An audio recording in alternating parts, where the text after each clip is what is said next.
नमस्कार, देवभूमि चैनल में आपका स्वागत है।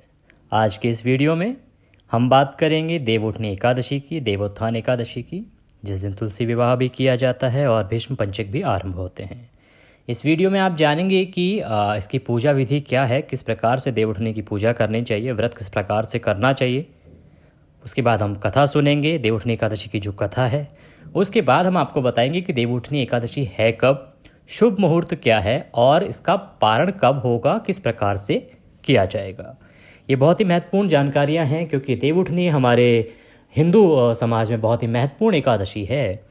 4 महीने तक जब भगवान विष्णु विश्राम करते हैं तो उसके बाद देवोत्थान एकादशी आती है, जब भगवान विष्णु उठते हैं और उसके बाद ही जो मांगलिक कार्य हैं वो होने आरंभ होते हैं। आप सभी जानते हैं कि आषाढ़ मास की शुक्ल पक्ष की जो एकादशी है उसको 4 माह के लिए क्षीर सागर में भगवान विष्णु शयन करते हैं। 4 महीने के उपरांत कार्तिक शुक्ला एकादशी को वो जागते हैं। विष्णु के शयन काल के 4 महीनों में विवाह आदि मांगलिक कार्य करना वर्जित रहता है। विष्णु जी के जागने के बाद ही सभी मांगलिक कार्य शुरू किए जाते हैं। कार्तिक मास में जो मनुष्य तुलसी का विवाह करता है तो अति पुण्य की प्राप्ति होती है। तुलसी विवाह से संबंधित जो जानकारी है उसके लिए एक अलग से वीडियो हमने अपने चैनल पर पोस्ट किया है, आप उसको देखना ना भूलें।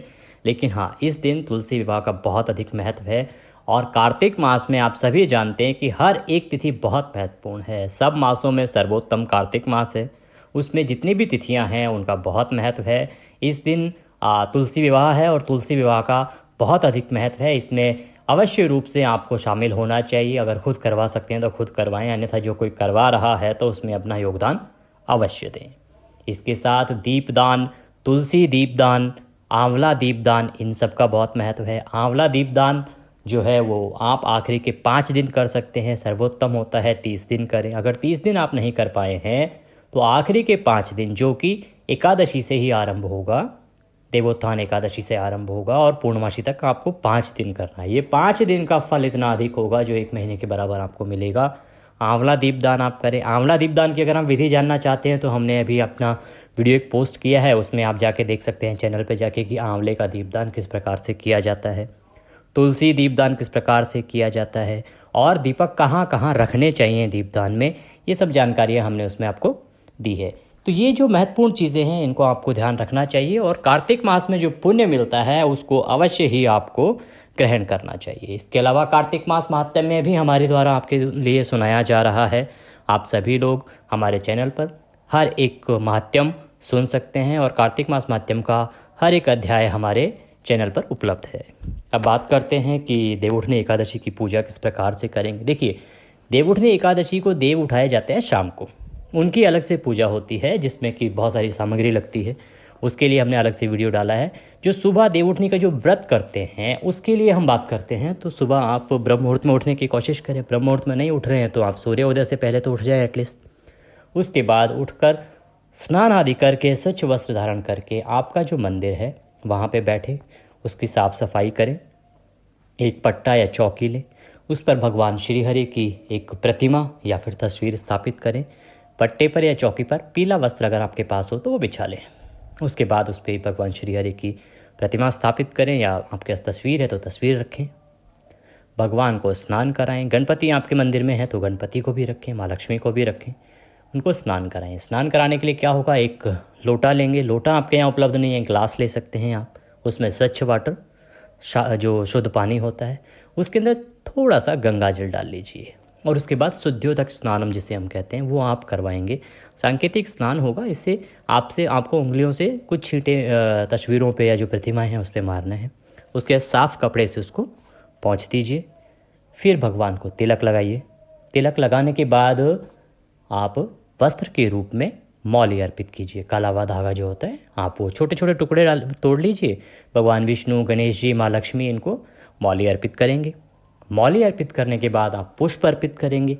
फूल माला आपके पास है तो फूल माला पहनाएंगे और भगवान के लिए जोत प्रज्वलित करेंगे। जोत देसी घी में जलाएं, धूप जलाएं, धूप जलाने के बाद भगवान से प्रार्थना करें, उनकी पूजा करें। पूजा करने के लिए पहले आप संकल्प लेंगे। आप आज व्रत कर रहे हैं उसका संकल्प लेंगे। संकल्प की विधि मैंने हर एक वीडियो में आपको बताई है। संकल्प कैसे लिया जाता है, सबसे पहले ओम विष्णु भगवान को साक्षी मान के अपने हाथ में जल लेंगे।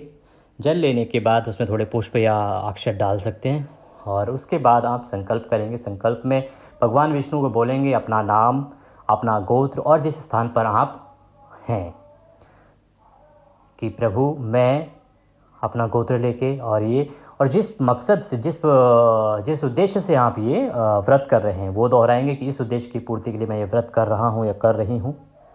मुझे आशीर्वाद दें कि मैं इस व्रत को सफलतापूर्वक कर पाऊँ और वो संकल्प भगवान के चरणों में छोड़ देंगे।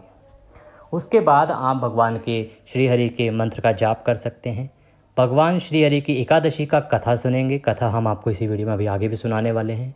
भगवान की कथा सुनेंगे। आप विष्णु सहस्त्र नाम का पाठ कर सकते हैं इस दिन और उसके बाद आप आरती करके सबको प्रसाद वितरित करें। और भोग में, भगवान के भोग में तुलसी दल अवश्य डालें। और तुलसी दल का भी एक वो आपको 10वीं को ही आपको उतार के रख लेनी चाहिए और तुलसी दल का बहुत महत्व है, इसलिए तुलसी दल आप डालना ना भूलें इसमें भोग में। और अगले दिन आप इस व्रत का पारण करेंगे। पारण की विधि और पारण का मुहूर्त आपको इसी वीडियो में बताया जाएगा। अब हम आपको बताते हैं कि जो देवउठनी एकादशी है ये है कब और इसका पारण कब होगा।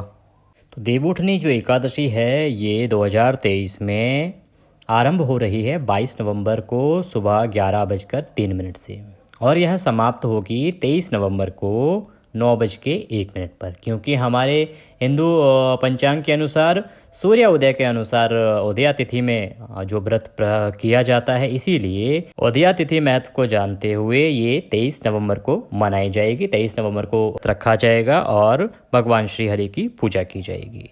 इसका जो पारण है वो होगा 24 नवंबर को। अगर हम बात करें कि इसका शुभ मुहूर्त क्या है, देखिए इस दिन बहुत सारे योग बन रहे हैं। 23 तारीख को सुबह 5:16 से सर्वार्थ सिद्धि योग है। इसमें आप भगवान श्री हरि की पूजा करें। इसके अलावा अगर हम बात करें तो रवि योग भी सुबह 6:49 से शुरू हो रहा है, तो इस समय भी आप पूजा कर सकते हैं। इसीलिए सुबह का जो समय है 9 बजे तक का वो उत्तम है। इसमें आप भगवान श्री हरि की पूजा करें और श्री हरि का आशीर्वाद प्राप्त करें। अब बात करते हैं पारण की। तो देवउठनी एकादशी का पारण होगा 24 नवंबर को। समय रहेगा सुबह 6:50 से 8:57 तक। सुबह 6:50 से 8:57 तक का समय रहेगा जिसमें आप पारण करें। और जो द्वादशी तिथि है वो इस दिन समाप्त हो रही है 7:06 पर। तो ये थी जानकारी कि किस प्रकार से आपको व्रत करना है और कब व्रत करना है और क्या व्रत का पारण टाइमिंग है। अगली वीडियो में हम आपको बताएंगे कि कथा से आपको अलग से सुनाई जाएगी, वो वीडियो देखना ना भूलें। क्या करते हैं, हमारे द्वारा दी गई जानकारी आपको पसंद आई होगी। जानकारी अच्छी लगी तो आप कमेंट बॉक्स में जय श्री हरि अवश्य लिखें और वीडियो को लाइक करना ना भूलें। अगर चैनल को अभी तक सब्सक्राइब नहीं किया है तो सब्सक्राइब कर लें। आज के इस वीडियो में अभी के लिए इतना ही। अगले वीडियो में फिर होगी आपसे मुलाकात, तब तक के लिए जय श्री हरि।